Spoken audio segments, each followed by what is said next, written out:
For your watercolor abstract realism project, you're going to be drawing your subject matter 3 times as a skill builder and working with underpainting.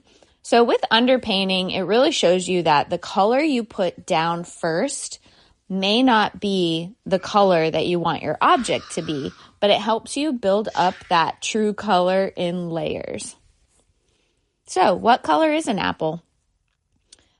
Some people will argue that blue or cyan is the correct underpainting color, and some people will argue that it is green because green is the complement of red.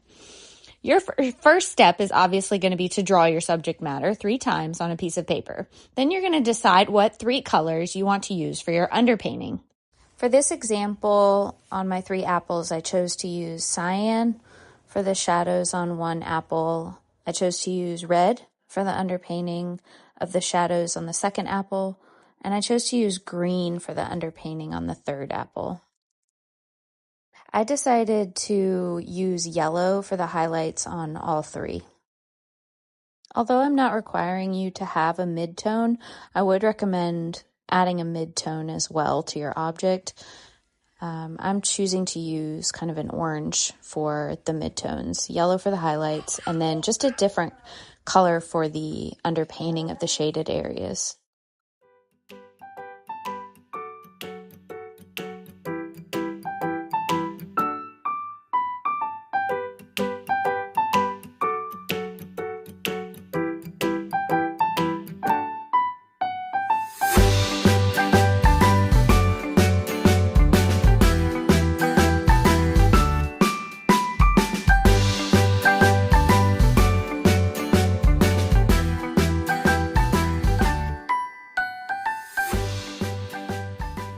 I'm also waiting for each layer to dry before I add the next layer.